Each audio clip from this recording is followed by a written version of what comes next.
Bruno. Wow, it's been ages, huh? How have you been? It's gotta be, what, 5 years since we broke up? Time really flies, doesn't it? Hey, Bruno, are you there? I wanted to talk to you about something crazy. So I was scrolling through a news site the other day, and guess what I saw? They were doing a special feature on young entrepreneurs. And there you were. They had a photo of you and everything. At first, I was like, wait, no way. But then I was like, oh my God, that's definitely him.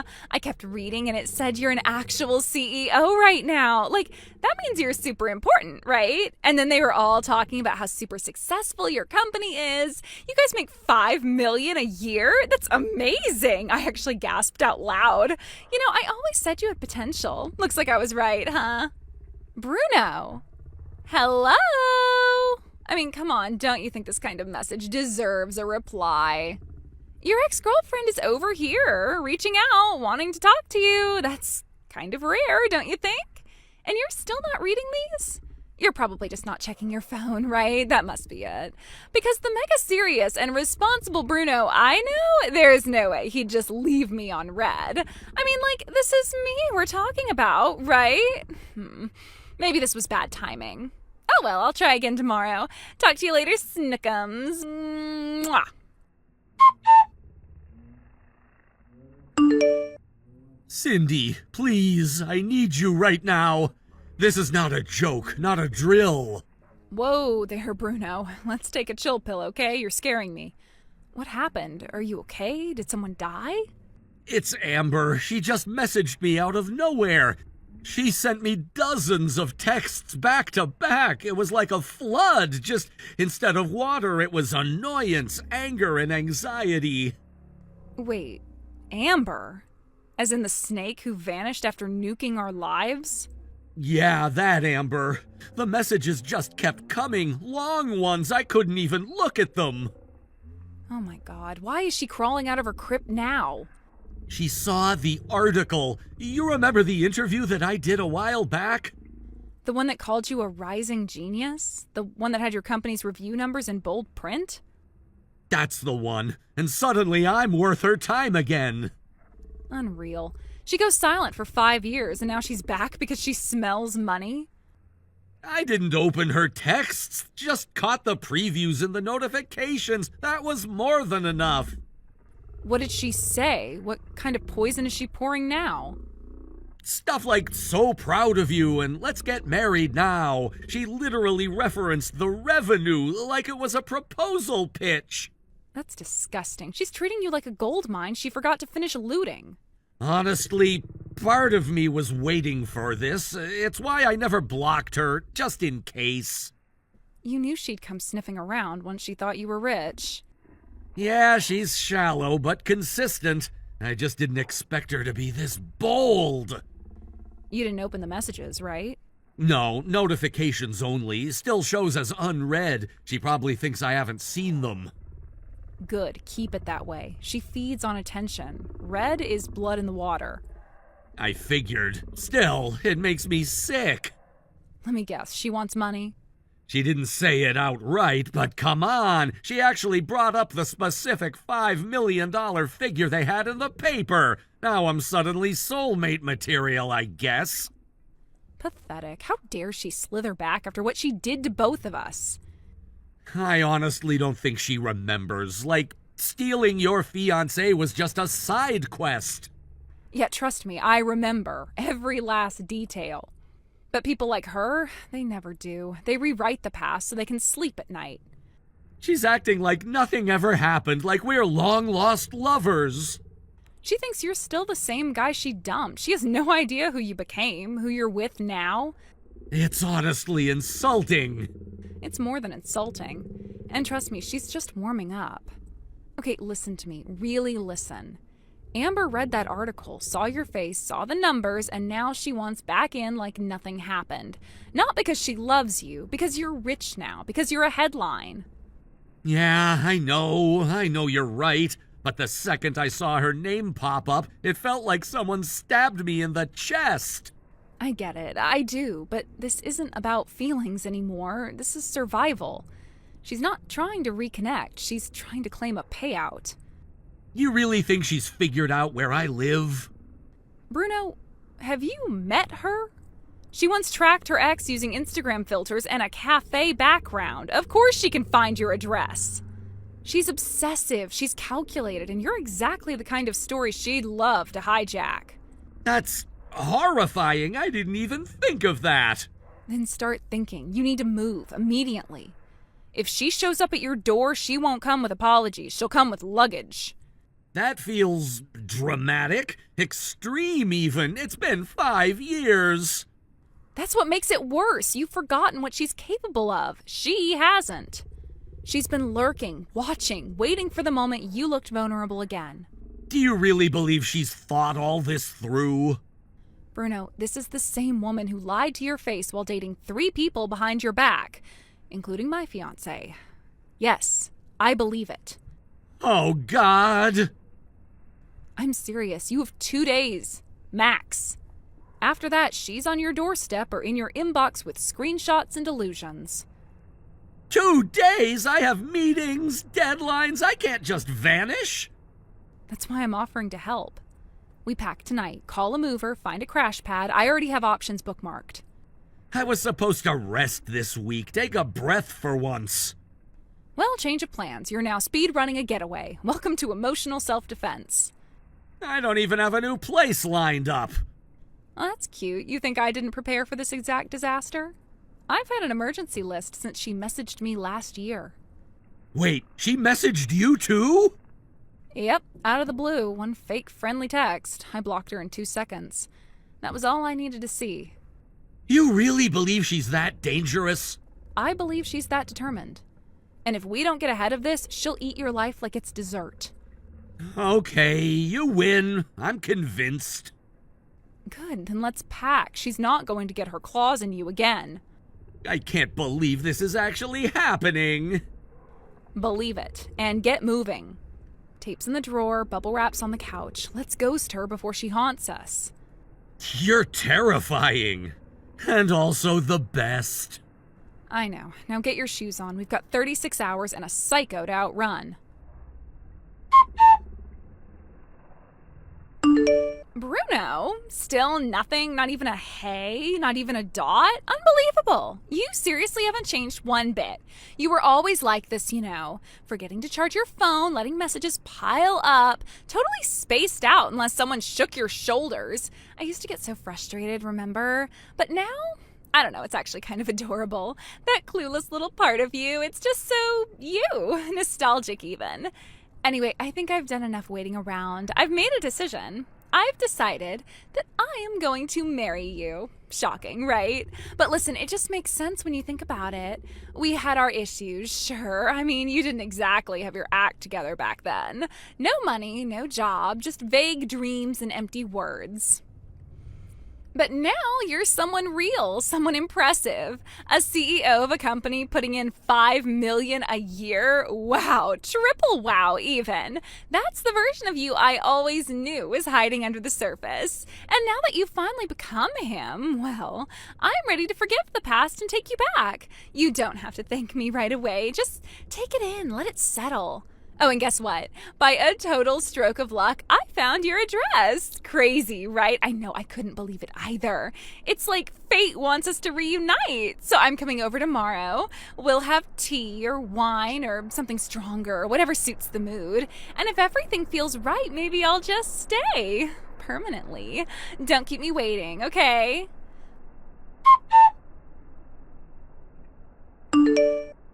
Bruno, still no reply. This is getting kind of silly, don't you think?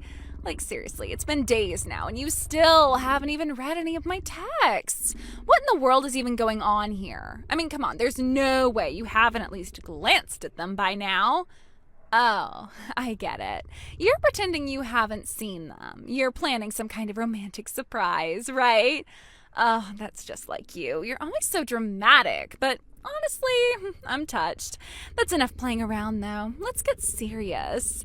I'm heading over this afternoon, okay? I should be there around 3, give or take. Make sure you're home. Also, I'd appreciate it if you could have some money ready. Nothing crazy, just, a little something to celebrate our reunion. Let's call it love money, something sweet and symbolic. To keep it simple, 5 million yen should do. It's really not that much for someone like you now, right? I'm not being unreasonable. This is a special occasion after all. Honestly, I still can't believe how far you've come from that clueless boy I used to babysit emotionally to this impressive CEO level man with a high rise and a fortune. You're welcome, by the way. I always knew you had potential. As your fiancé, yeah, I'm just going to start saying it, I think it's fair to expect you to check my messages every single day. I mean, how else are we supposed to plan our future together? Oh, and just so you're aware, I already terminated my lease. My apartment's cleared out, and my stuff's being delivered to your place tomorrow, so please make sure there's space for everything. You can clear out one of the spare rooms for me. Or actually, I think I'll just take yours. You've kept me waiting for long enough. It's about time we started living like a real couple. Hold on. What do you mean, my apartment? You said you'll be here in 2 hours? Are you serious right now? Of course I'm serious. I told you I found your address. I double-checked everything myself. You weren't saying anything, so I figured I'd take the initiative. I'm literally on the train as we speak. You're on the train to a place I never invited you to with zero reply from me? You thought that was okay? Come on, don't act so shocked. You're just playing coy. I know you've seen my messages, probably through the notifications. You're trying to pull some romantic, surprise me in person kind of thing, right? Well, guess what? I beat you to it. Okay, no, you've got this completely backwards. I don't live there anymore. I moved out. Excuse me? Since when? Why on earth would you move out of a place that nice? Since you decided to show up uninvited and start referring to yourself as my fiancé. I'm staying at a hotel now. Everything's moved out. Then fine, tell me the name of the hotel you're staying at. I'll head straight there. We're meant to be together, remember? I already left my apartment for you. Meant to be? We haven't spoken in 5 years, and you show up like this, unannounced, demanding money and calling it love? Why are you making this so hard? You're not a broke loser anymore. You're finally the man I always said you could be. So yeah, I'm ready to take you back. Right, because I'm no longer the freeloader you once couldn't stand. Now that there's money involved, you magically remember me? Don't twist it. You quit your job out of nowhere and just stopped. What was I supposed to think? You looked completely useless. What you saw was me building a future. I left that job to launch a startup, the same company that's now getting featured in news articles. Wait, what? Are you, for real right now? Yeah, I told you as much back then. You just never cared enough to listen. You thought I was some useless dropout? I quit that job because I was building something. That company you read about, the one with the article and the photos, I helped create that from the ground up. Wait, what are you talking about? You quit to start a company? Yeah, me and 3 college friends, we founded it together. It's right there in the article if you bothered to read beyond the headline. I didn't know that. I seriously didn't. I thought you just checked out, that you gave up. You never told me. I did tell you. I told you over dinner, remember? The night you rolled your eyes, called me pathetic, and stormed out halfway through the appetizer? That's not fair. You didn't explain anything clearly. You just said you were quitting. You didn't say it was part of some plan. I thought you were turning into one of those bitter unemployed guys who sits at home all day. You didn't give me the chance. You heard the word quit and tuned out everything that came after. You already decided who I was and walked out like I was garbage. Okay, maybe I jumped to conclusions, but can you really blame me? You weren't exactly great at communicating back then. No, you just weren't interested unless I was already successful. That's not true. Look, the past is the past, right? We were both immature, we both made mistakes, but now we're different. You've grown into someone incredible, and I've been thinking about everything. Let's start over. I mean it. Let's get married. For real this time. No more misunderstandings. No more walking away. Let's just do it. You and me. Clean slate. You really think we can just wipe the slate clean after everything you did? It's not like I meant to hurt anyone. People grow apart. That happens. You didn't just grow apart. You dumped me because you thought I had no future. You called me a leech and walked out without even hearing me out. Then what, 2 weeks later you hooked up with my sister's fiancé? It wasn't like that. He and I just clicked. Right, until you found someone richer. You hadn't even been officially dating each other for 2 months before you broke up with him and hooked up with my friend Hoshina's husband. Another person's life you blew apart like it was nothing. That wasn't my fault. They weren't happy anyway. Besides, if you think about it, I was just finding someone who suited me better. You mean richer, more powerful, easier to show off. You collect people like their handbags and toss them out when they don't shine enough.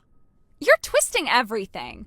No, I'm remembering it exactly as it happened. You left wreckage behind every time you moved on. So tell me, how does it feel to live by stealing what isn't yours? I never stole anything. I just followed my heart. Then listen to mine. I don't want you. Not now, not ever. I'd rather be alone than ever go back to you.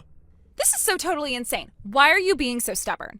I heard that you were finally worth my time, so I decided to give you the privilege of being my husband. A CEO like you should be begging for a hot trophy wife like me. Actually, let me clear something up. I'm not the CEO. What are you talking about? The article said you were a top executive. I am. I'm the CFO. But the actual CEO, the one running the company day to day, that's Hoshina. You've got to be joking. Hoshina? You mean that sad little woman I ran circles around back in the day? The one I humiliated without even trying? Yeah, her. That sad little woman is my fiancée. She's the one I trust, the one who built the company beside me, the one who never gave up on me when things were hard. You have lost your mind. I came back for you. I gave you the chance of a lifetime. And you're throwing it away for some washed-up second-hand woman you used to pity? You didn't come back for me. You came back for a number on a screen, for a title, a status symbol. You never once asked how I was. You just assumed you still had a claim. Don't act like I'm nobody. Do you have any idea how many men would kill to be with me? And yet here I am offering you a second chance. Most people would grovel for that, and you're telling me no? That's exactly what I'm telling you. I'm not groveling. I'm not begging. I'm saying no. Firmly. Finally. Unreal. You're seriously choosing her over me? You're throwing me away? You were never mine to throw away. You walked out. I just made sure the door stayed closed. You were lying. You're saying all this because you're angry right now, but deep down, you still love me. I know you do. I was everything to you once. Don't pretend that just vanished. If I could delete every memory of you from my life, I would without hesitation.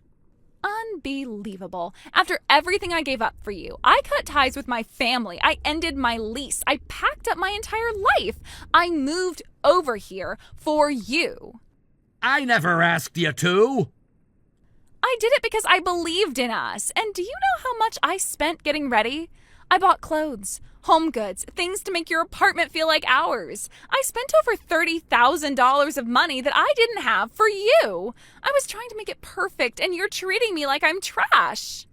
Because this wasn't about love, it was about ownership. You thought you could walk in, drop money, and I'd just fall in line. But what am I supposed to do about all the money I spent for you? I was counting on you to help me with that. You're rich now. You were supposed to take care of me. Cindy already warned me. She said you had taken out a ton of debt and would try to pin it on me. Looks like she was right. I cannot believe this. You're seriously going to let me go broke? You're going to stand there with all your money and just watch me drown? You're not drowning. You're just finally standing in the mess you made. And no one is coming to save you.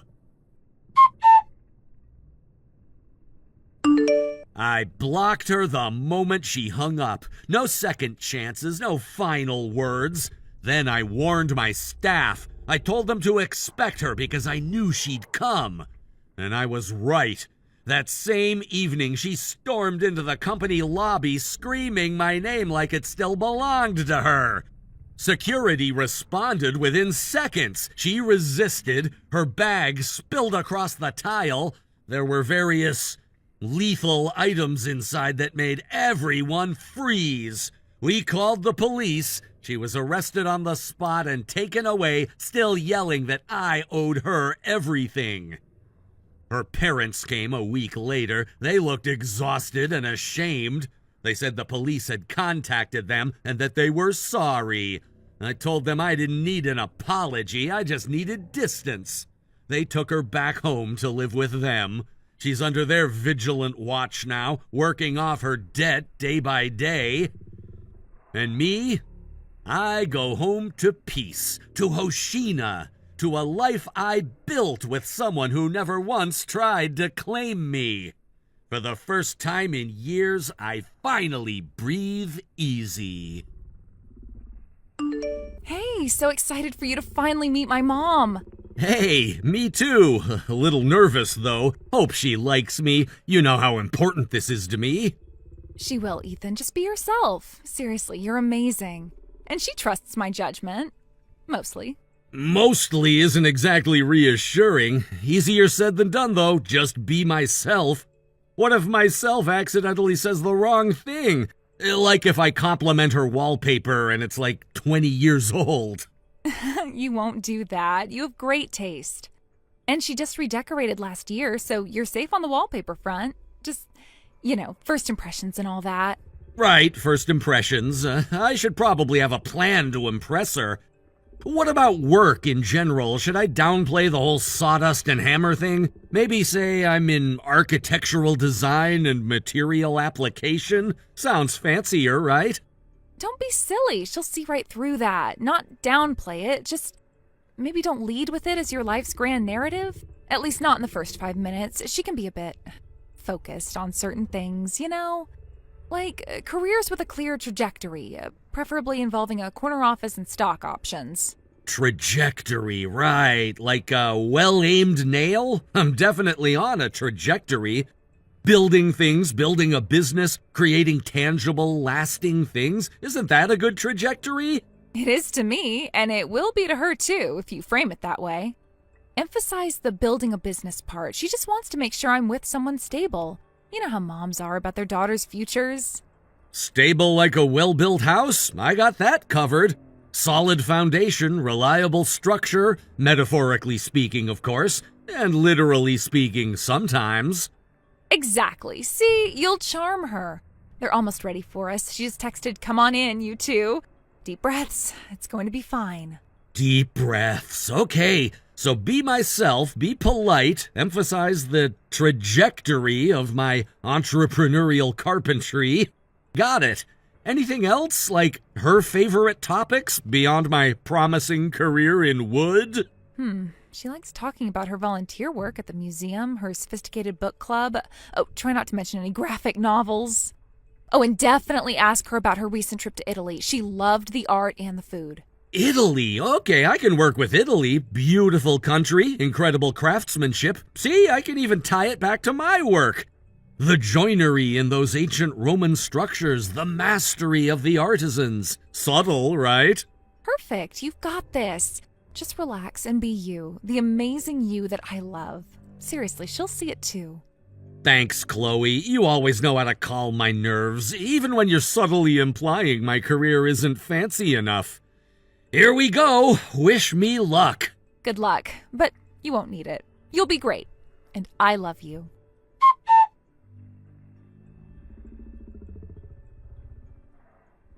Chloe, darling, a quick word. Hey, Mom, everything okay? You seem a little intense.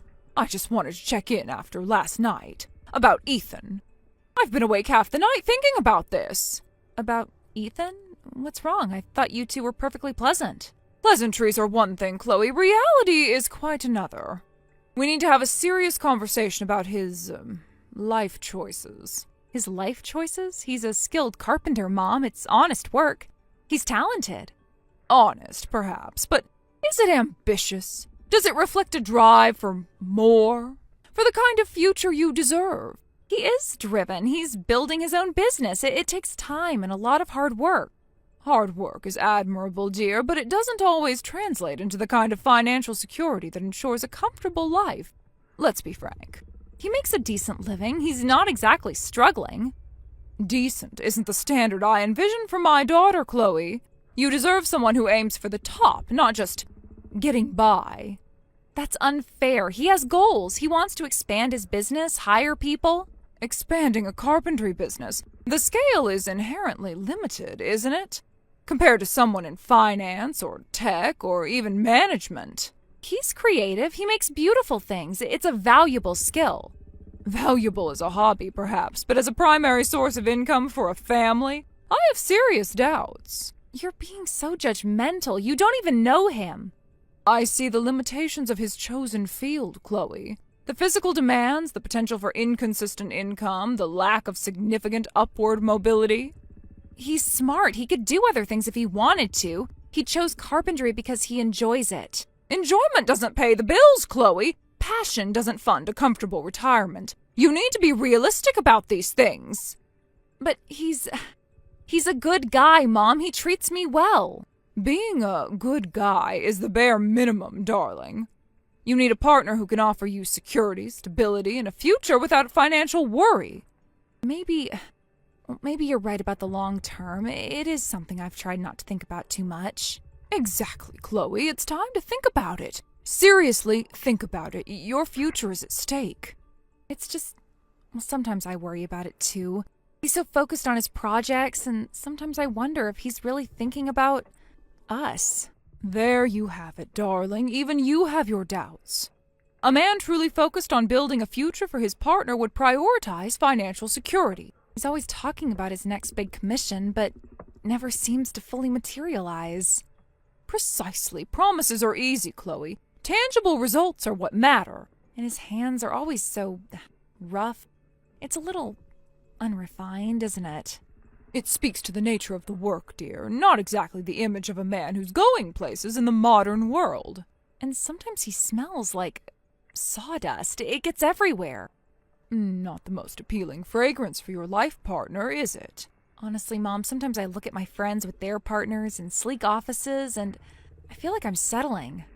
You are settling, Chloe. You deserve so much more than someone who spends his days hammering away. He's really not that ambitious, is he? He seems content just doing the same thing. Contentment is the enemy of progress, darling, especially in a partner. You're right. You're absolutely right. What was I thinking? You were thinking with your heart, dear. Now it's time to use your head. God, a carpenter. What was I even attracted to? The calluses? It's understandable to be drawn to someone different initially, but long-term compatibility requires shared aspirations and a similar level of ambition. He's probably not even saving properly, is he? Just spending whatever little he makes. It's highly likely, dear. Financial planning isn't usually a priority in those professions. You're right, Mom. Thank you for opening my eyes. I've been so naive. My pleasure, darling. I only want what's truly best for you. Now let's talk about your future, with someone who can actually provide one.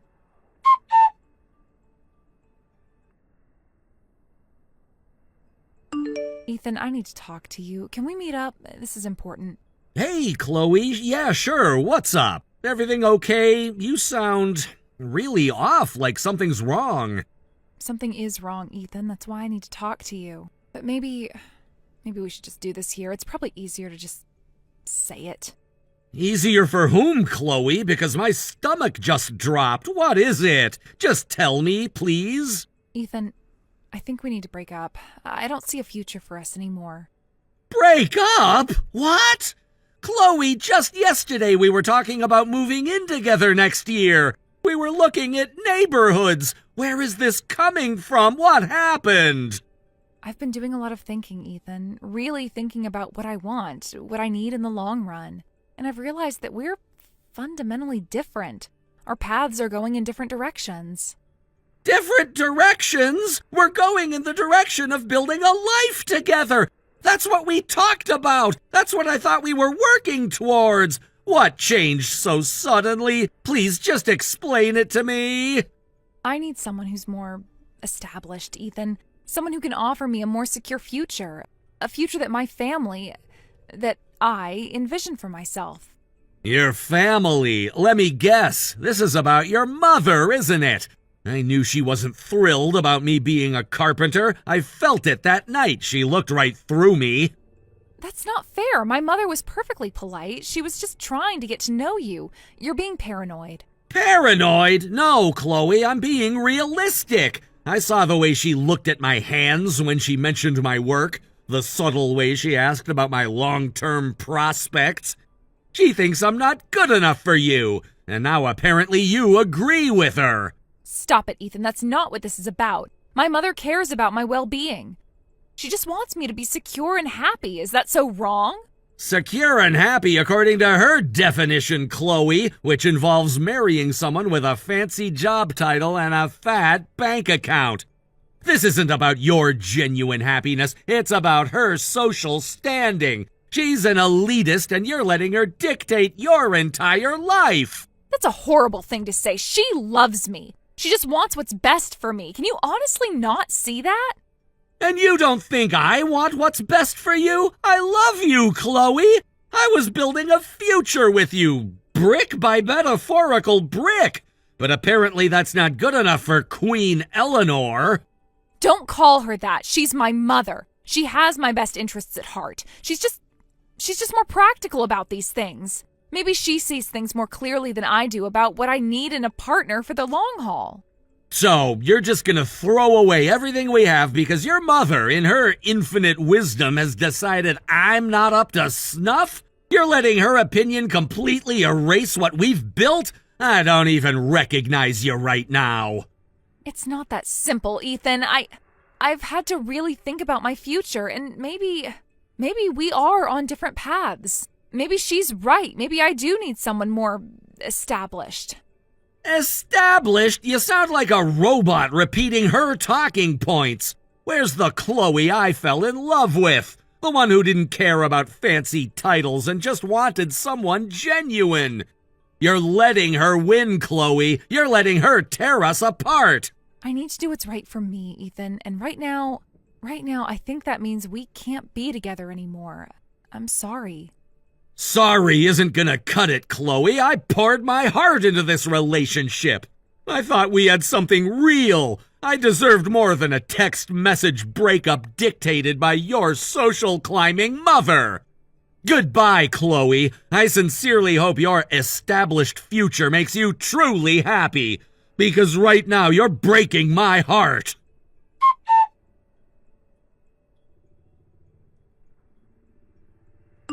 Eleanor, it's Ethan. Chloe just broke up with me, and we both know why. Ethan, I'm sorry to hear that, dear. Chloe has been processing some things. She needs to do what's right for her future. Don't give me that. This isn't about Chloe's future. This is about your outdated, elitist views on what constitutes a suitable partner for your daughter. That's a very harsh accusation, Ethan. I only ever wanted what's best for Chloe's happiness and security. Security? You equate security with a fancy job title and a fat bank account. You completely dismissed me and my profession without even trying to understand who I am or what I'm building. I assess the long-term prospects, Ethan, as any concerned mother would. Carpentry is a commendable trade, but it doesn't offer the same stability as other professions. Stability? I'm building a business from the ground up. I'm creating something lasting. That's more stable than relying on a corporate paycheck that can disappear with the next downsizing. You wouldn't understand that kind of dedication. Dedication is important, but so is financial predictability. Chloe deserves a partner who can offer her a comfortable life without constant uncertainty. And you think I can't provide that? You judged me based on a label. You didn't ask about my income, my client base, my future plans. You just saw carpenter and wrote me off. I made observations based on the typical trajectory of such a career. I was looking out for my daughter. You were looking out for your social standing. You didn't want your daughter with someone who might not impress your country club friends. Oh, that's outrageous. I care deeply for Chloe's well-being, not some superficial social game. Oh, really? Then why the thinly veiled disapproval from the moment we met? The way you emphasized trajectory and stability with that condescending tone? I'm not stupid, Eleanor. I felt it. I was merely trying to understand your ambitions, Ethan. My ambition is to build a successful business doing what I love and to build a life with someone who appreciates me for who I am. Not what I do for a living. Apparently, Chloe doesn't share that vision anymore, thanks to you. I had no intention of interfering in their relationship. Chloe made her own decision. Oh, she made her own decision, all right. A decision heavily influenced by your constant concerns and your not-so-subtle disapproval. You planted the seeds of doubt in her mind, and now here we are. I simply offered my perspective as someone with more life experience. Your life experience is rooted in a world where status and wealth are the ultimate measures of a person's worth. You wouldn't know genuine hard work and the satisfaction of creating something with your own hands if it slapped you in the face. That's uncalled for, Ethan. I have worked hard for everything I have. I'm sure you have, but you look down on those who work with their hands. You see us as less than. Well, let me tell you something, Eleanor. I'm proud of what I do. I have integrity, I'm honest, and I loved your daughter. Something your fancy friends might not always offer. I won't engage in this kind of personal attack, Ethan. My concern was solely for Chloe's future. You want to talk about the future? Let's talk about connections. You know, Chloe mentioned you work at Sterling Investments, Senior VP, right? Yes, I do. It's a reputable firm. Reputable? You know who else is reputable? My uncle, David Miller. Ever heard of him? David Miller? The CEO of Sterling Investments? That's the one, my uncle. I was actually planning on telling Chloe about our connection after we got married. Thought it would be a nice surprise. Shows what I knew.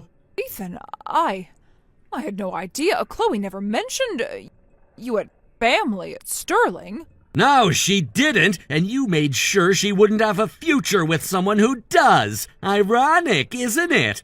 The man you deemed unsuitable is connected to the very top of your social and professional world. Please, Ethan, I may have misjudged you. I was only thinking of Chloe. I truly didn't realize. You didn't realize because you didn't care to look beyond the surface. You saw Carpenter, and that was the end of the story. Well, here's the rest of the story. Your prejudice just cost your daughter a relationship with a man connected to the CEO of your company. Think about that, Eleanor. I deeply regret if I said anything that influenced Chloe's decision. That was not my intention. I might have been overzealous in my concern for her future. Overzealous? You systematically undermined our relationship because you didn't think I was good enough. You poisoned Chloe's view of our future together. Don't try to backtrack now that you realize there might be consequences. Is there anything I can do to perhaps talk to Chloe? No, Eleanor. You've said enough. Chloe made her choice and it's clear where her priorities lie. Your approval meant more to her than what we had. You should be proud. Goodbye, Eleanor. I won't be contacting you again.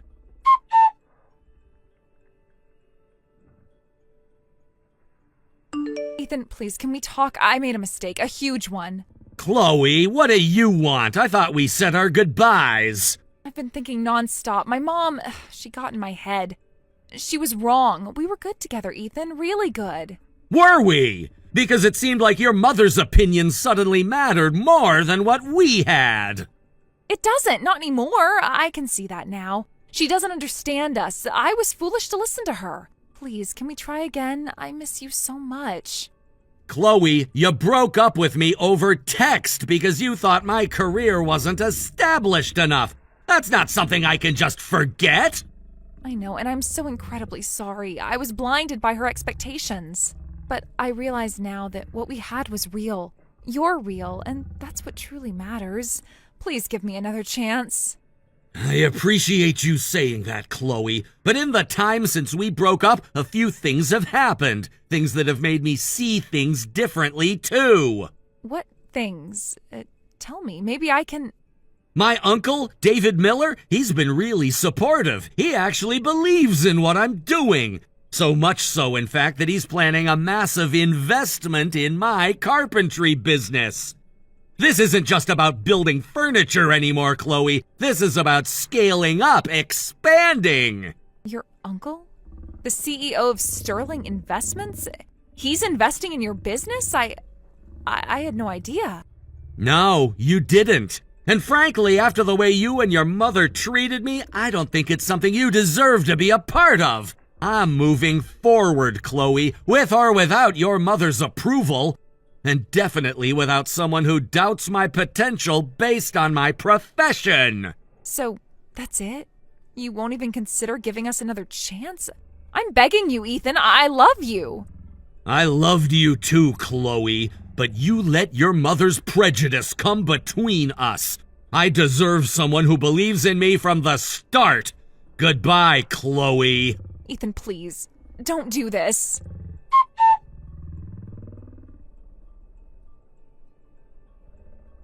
Life moved on pretty quickly after that last text from Chloe. My uncle's investment was a game changer. Miller and Son Carpentry went from a small workshop to a thriving business, just like I always envisioned.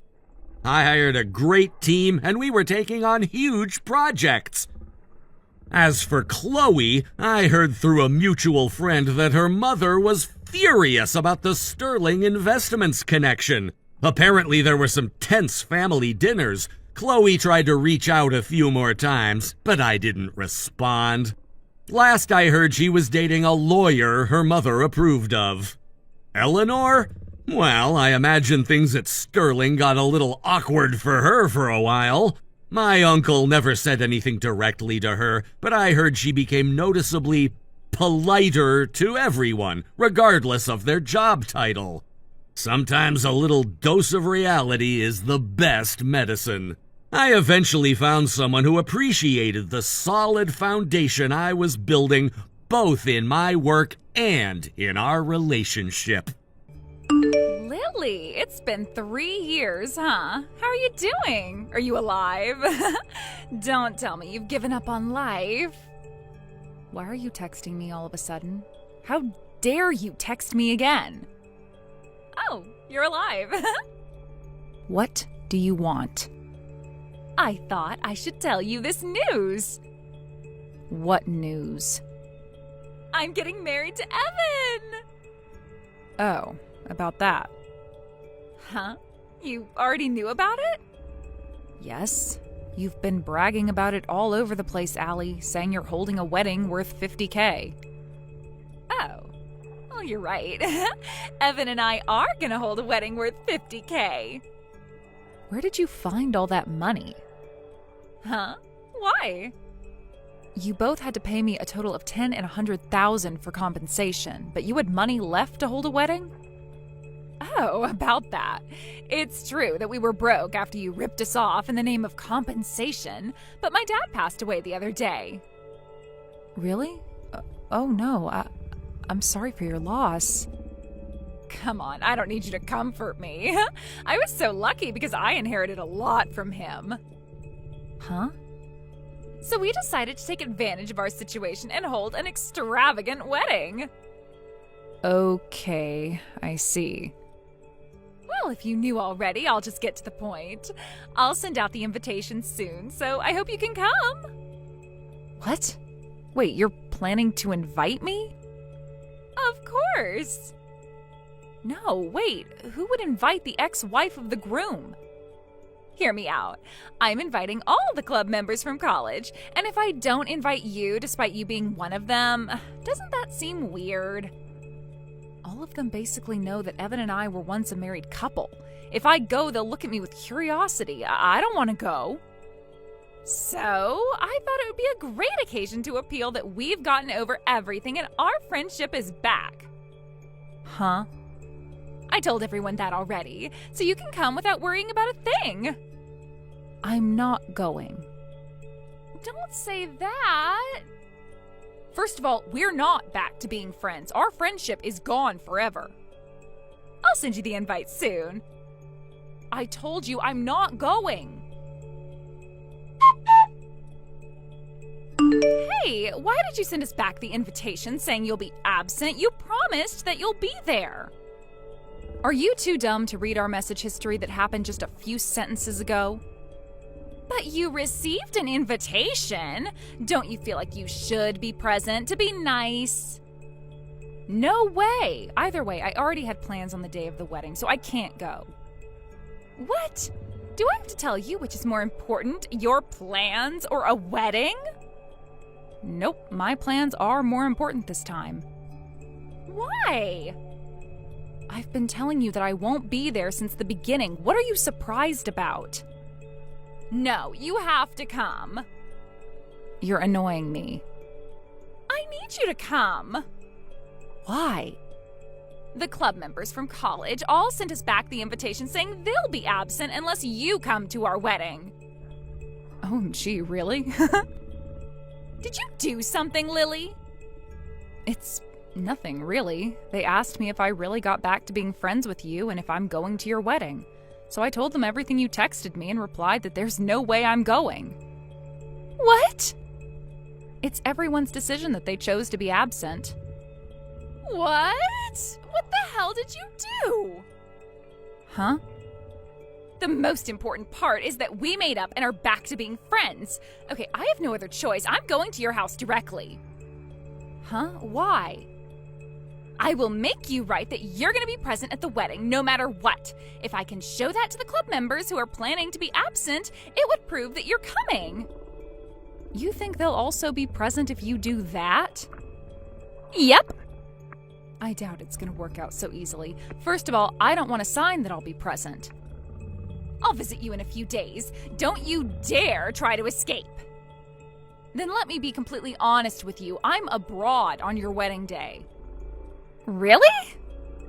He got a job transfer abroad, so I'm following him. On the day of your wedding, I'll already be in our new house abroad. Well, then you can just come back for my wedding. Huh? Okay, decided. Wait. Lily, what is going on? Huh? What? I'm asking you for an explanation. What about? You're gonna get married to Joseph? Huh? No way. Why would I marry that bastard? That's a big no from me. Hey, don't badmouth Joseph. What? Joseph was the most handsome out of all my exes. A normal girl like you doesn't deserve him. Give him back to me.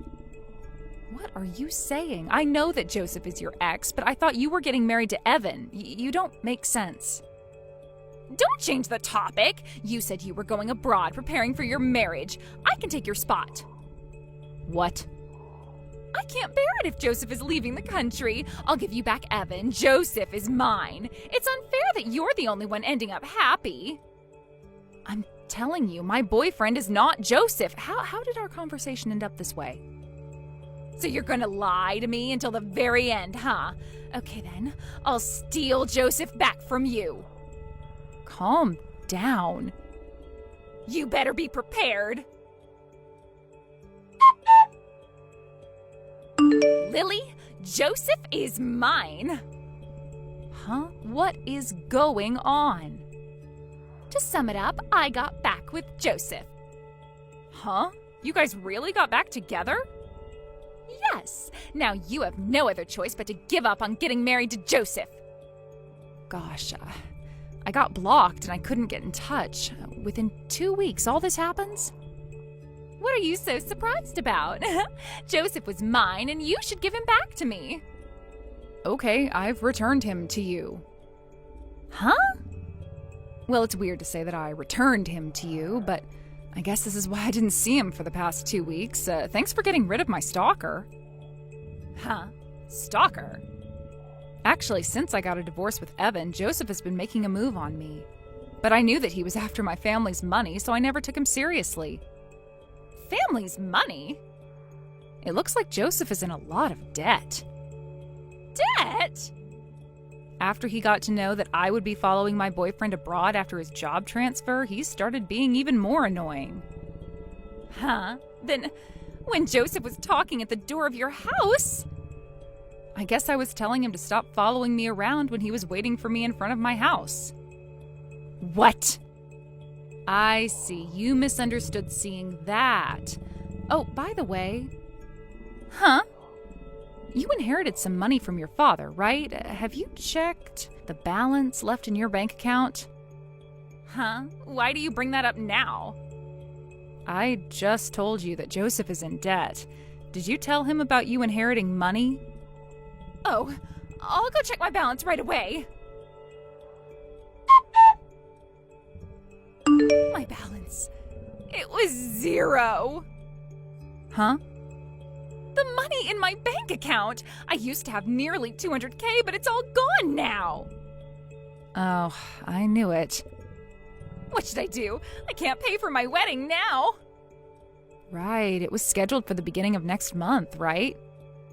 Hey, Lily, can I borrow $50K? Huh? You're asking me? Because...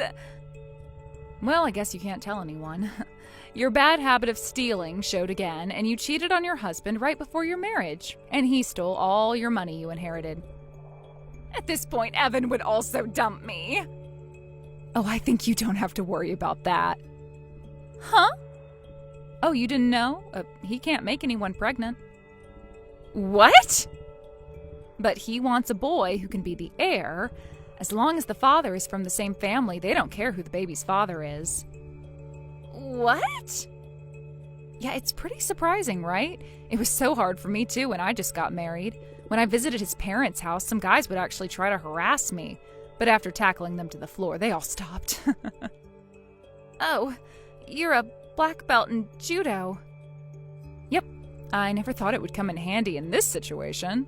So, well, the thing is, considering what I did, Evan's family was saying that they preferred someone experienced and carefree like you, and were all being mean to me when I got a divorce. Huh? Well, it depends on how we think about it. They're a pretty unique family, but you're welcomed by them, so good for you. Pretty unique? More like abnormal. I can't marry into a crazy family. Goodbye. No. No! Hey, Lily! After that, Allie asked to break off their engagement, but all of his family, including Evan, knew that she was in a relationship with Joseph. After they made sure she was not pregnant, they refused to wait until the wedding and got officially married by paper. Half a year later, I heard from my friend that Allie got pregnant. At first glance, it seems like she was living a happy marriage life despite stealing someone's husband. But in reality, it seems like Evan's family paid for the wedding after they let her off the hook for cheating on him with Joseph, and after he took all of her inheritance. Thinking about all the things that happened behind the scenes, it gives me shivers. Joseph was arrested soon after that, but the $200K that fortunately came back ended up going to Evan's family. Jace, hey, can I talk to you for a second? Oh, Astrid! Is it something urgent? Yeah, kind of. Not super urgent, but it's somewhat important. So please, let me get it off my chest. Well, I'm in the middle of work, so make it quick. Let's get a divorce, please. What? I said, let's get a divorce, please. I'm sure you know what a divorce means, don't you? Well, yeah, I get it, but why are you saying this all of a sudden? You told me to make it quick. That's not what I meant. We've only been married for 3 months. Give me a reason for why you want to get a divorce already. Well, don't you get it? Why don't you understand? How the hell would I understand? It's just that I got bored. Bored? Yeah, bored with our marriage. What? I mean, sure, you make decent money, and I was satisfied with that at first. But there's just something about how you're too serious, and it's like there's no excitement anymore. What do you mean, excitement in a marriage? I thought the whole point of being together forever was to have stability, not thrills. Exactly. That's exactly the problem. Once we got married, everything became so stable and predictable. It just killed the excitement. That's why I want a divorce. What the hell are you talking about? Money is important, but excitement is important too. And I realized that. I'm gonna marry someone who has both money and excitement. Wait, hold on a second. Oh, and by the way, the divorce papers are on the living room table, so you can take them to the office and submit them when you get a chance. Wait, what? Did you already move out? Yep. I found the perfect guy to remarry, so I'm gonna start working on him now. What? Oh, and don't worry about the alimony. I don't need it, so you can just relax. Wait, alimony? Yeah, I don't need it. Bye. Wait, no, you can't just end the conversation like that. I am blocking you now. Hey!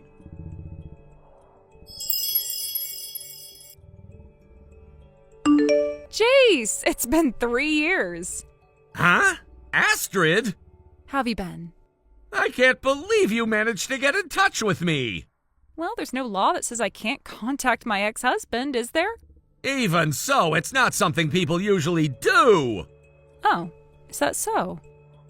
Seriously, I don't have time for pointless conversations with you. Goodbye. Wait, oh, come on, I've got good news to share. Good news? Yeah, I got a huge mansion and I thought we could start a new life together in it. A mansion? You know, the really big house on the hill in the town where we used to live? Well, that house is now mine. Oh, really? Yeah, I'm thinking we should start our new life in that house together. Wait a second, I don't have any reason to start a new life with you.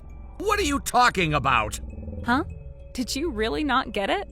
No, I get it, but if you suddenly tell your ex-husband about a mansion and a new life together, I'd be like, huh? If you're going to explain, can't you at least do it in some kind of order? You're just like you used to be. What's that supposed to mean? It means that an ideal husband should be able to understand what his wife is trying to say without her having to spell it out. We're not married anymore, so I'm not your husband. I can't believe you've gotten so dull. I thought you'd be sharper than this, but now I have to explain things to you.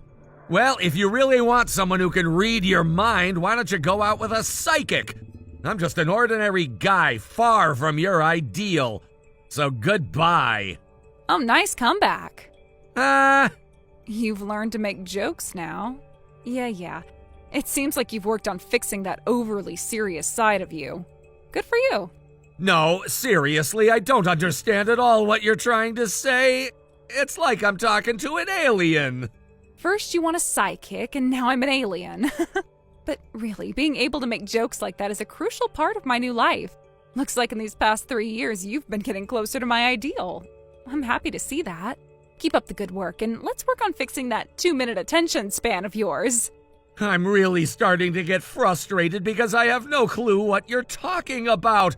I'm going back to work. All right, fine. We can pick this up later. There is no later. Goodbye.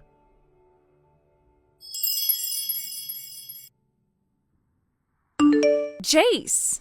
Are you kidding me? Just go already. Wait. I'm right in front of your apartment now. Huh? So you moved since then, huh? How do you know that? Well, you know, I randomly searched your name online not too long ago. I ended up finding your company's website. What? I had no idea that you started your own business. Thanks to that, I got your company's address. So I waited for you to leave work today, and then I followed you all the way here. Are you stalking me? Hey, it's all for the new life we're supposed to start, so it's fine, right? It's not fine. Where you're living now seems like a fancy tower, but honestly, my mansion is way more of a celebrity vibe. When I think about that, letting go of the other place doesn't seem so bad. So come on, let me help you with the move. Let me inside. There's no way I'm letting you in. What? Are you seriously going to leave your wife out here at this hour? Wife? Yeah, we're getting remarried. What? I got that mansion for us, you know. Come on, let's start living together. No, we're not getting remarried and I'm not moving. Why not? That's what I want to ask you! Do you really think I still have any lingering feelings after the way we broke up? Yeah. What? Jace, you're a business owner now, right? That means you've probably developed some decent interpersonal skills over the past 3 years, which means you've got more depth as a person, right? If you have money and you're actually a decent person, I'd say you're perfect. All of this is thanks to me divorcing you, so I'm giving you a second chance to marry me. I have absolutely no idea what you're talking about. Huh? This whole explanation and the weird theories you have are just off the charts. Honestly, I feel like I'm talking to an alien. Listen, we're having an important conversation here, so I don't need your weird vocabulary right now. Can you please talk seriously for once? I'm seriously giving you a death stare right now. Huh? Anyway, I can't let you in, so just go home. Well, I guess it makes sense. I can't prepare for a move suddenly. I'm not moving. Well, I'll just have to go home today then. Until I'm able to move in, I'll be staying at a business hotel near the station, so just let me know when you're ready, okay?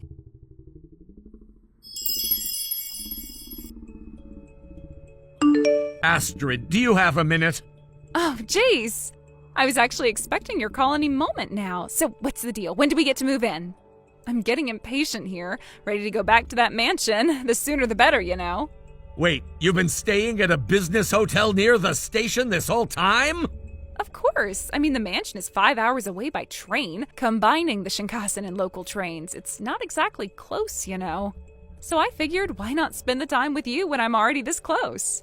Though, I'll admit, the hotel costs have been eating through my savings pretty quickly. But no worries. Once I move in with you, we won't need to worry about that anymore. I checked out this mansion you keep talking about. Wait, hold on. You actually went and checked it out? Oh, please don't tell me you've already moved in. Oh no, that means I've been sitting on the keys this whole time while you were stuck waiting outside, right? Oh, my bad. No, I just happened to stop by when I was on a business trip. Actually, I'm already back at my place now. Oh, okay, well, that's a relief. But hey, didn't the mansion look amazing when you saw it in person? It's everything I ever wanted. That place is now officially mine. About that mansion, though. It was an empty lot when I passed by it. What? You're saying the mansion is gone? Yeah, totally cleared. It was like someone had wiped it off the map. No mansion, no nothing, just a vacant lot. No way. Apparently the owner decided to tear the house down. They're planning to put something else there. It's all going to be redeveloped and it won't be a mansion anymore. That doesn't make any sense. That mansion was definitely given to me by Brad. Actually, no, it's not yours, Astrid. What do you mean? I got that house from Brad. It's mine now. That place is supposed to be mine. Listen, the truth is, Brad was the one who owned that mansion. He inherited it from his parents 3 years ago. And when I looked into it, I found out that the title and the property were actually transferred to Brad. That's the reality. Wait, hold on. Did you already know this? You never mentioned it to me, but Brad and I were in the same class in high school, so I know him.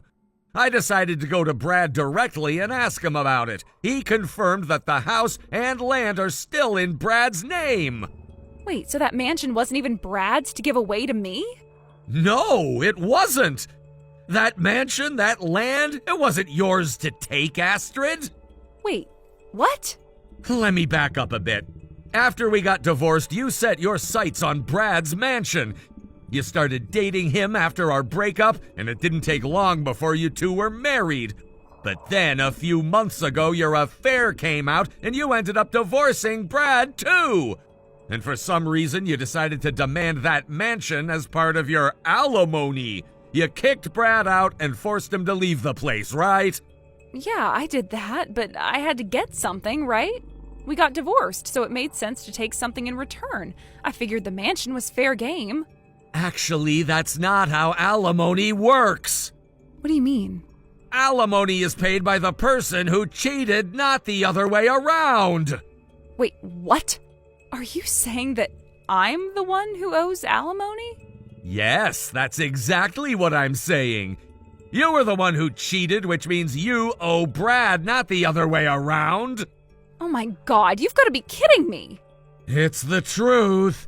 And here's the thing. Brad found out you planned to take the mansion, and when he tried to file for alimony, he went missing. I thought I'd better tell you that, by the way. You've been staying at the business hotel, right?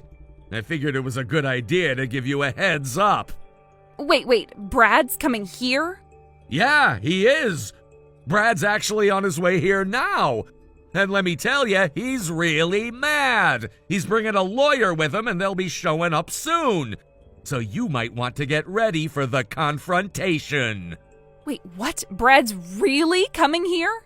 Yes, he is. And listen, you came here asking to get back together with me, so it doesn't seem like you were trying to run away. But Brad is furious about everything that's happened. It's really better if you just face him and talk things out. If you try to avoid this, things are only going to get worse. So it's probably better to just accept it and face the music.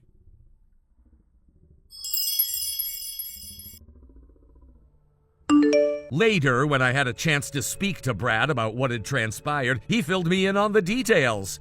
Apparently, when they arrived at the business hotel, my ex-wife, in an absolute state of panic, hurried out of the elevator. She wasn't expecting to be confronted, and in her rush to escape, she was immediately apprehended right there in the hotel lobby. It was almost as if she knew the jig was up. There was no way to run from what she had done anymore. She had no other options left, and in that moment we were able to have a proper conversation. It was only then that we were able to finalize the divorce. I could barely believe it was finally happening. I never had the nerve to ask Brad directly how much I had been awarded in alimony, but from what I gathered, the figure had ended up being slightly higher than the average. I imagine that was a result of everything that had gone down. My ex-wife's betrayal, her affair, and all the emotional trauma that had been inflicted on me during our marriage. The settlement wasn't just about the financial aspect, it was about holding her accountable for the years of deceit and heartbreak. It wasn't a huge amount, but it was enough to make her realize that actions have consequences. On top of that, I found out that my ex-wife had already paid a lump sum of alimony to the man she had been having an affair with long before everything came to a head. Apparently, once she made that payment, she disappeared from the picture for a while. She thought she could just walk away from everything without facing any repercussions, but life had other plans. I was told that she had no intention of reconciling with me, not that I would have ever considered it anyway. She had burned that bridge long before this mess even started. The real kicker came when I found out that her own family had disowned her. They had been fed up with her behavior for a long time, and when it became clear that she had no interest in changing, they wanted nothing to do with her. She had no home to return to, no one to lean on. In the end, she was left with nothing but her own poor choices. The sense of justice in that was almost poetic. After all her manipulation, all the lies she had spun, she was left to pick up the pieces of the mess she created all on her own. Eventually, she found a live-in job, and from what I heard, she had been working tirelessly to pay off her debts, including the alimony. But even that didn't seem to be enough to save her from the consequences of her actions. People around her could see the kind of person she was, someone who had betrayed the trust of everyone close to her. The toxicity she carried with her was palpable, and it didn't take long for her to become isolated. In her new job, she was seen as an outsider, someone to be wary of. People didn't want to be around her because they sensed the kind of person she was. Her attempts to charm or manipulate her way into other people's lives were unsuccessful, and she was quickly labeled as a pariah. It was sad to watch, but at the same time, I couldn't bring myself to feel too sorry for her. I couldn't help but wonder if she ever regretted her choices. Did she ever stop to think about the life she had thrown away for the sake of her affair? Did she realize the damage she had caused, not just to our marriage, but to her own reputation, her family relationships, and her future? Maybe she did, but then again, maybe she didn't. I couldn't say for sure. I could never fully understand her or why she thought her actions were justified. What I did know, though, was that she had no one left to blame but herself. She was completely alone, and in a way that was the most fitting punishment for everything she had done. What made it harder for me to process was the way she had tried to manipulate me even up to the last moment. She thought she could waltz back into my life and just erase everything. Our years of marriage, our shared memories, all the lies. But I wasn't about to let that happen. She had crossed a line that I could never forgive, and I wasn't going to fall for her game again. She had been a stranger to me for a long time, and after the divorce, I knew that would never change. I was done with her manipulation and her deceit. The emotional toll of everything was not something I had prepared for. Going through the divorce, dealing with the emotional fallout, and untangling myself from the mess she had left behind was exhausting. But even in the midst of all that, there was a sense of relief that came with the closure. The divorce marked the end of an era, the end of the relationship that had defined my life for so long, the end of the person I thought I knew, and the end of all the toxic patterns I had been forced to endure. I could finally move on, finally breathe without the weight of her betrayal hanging over me. I could focus on rebuilding my life, on finding peace and happiness again. Thank you for watching and listening. We hope you enjoyed the video. Don't forget to like this video and subscribe. Also, feel free to leave a comment about what you thought of the story. We look forward to seeing you at the next story. Thank you for watching. Please subscribe and hit the like button. See you next time.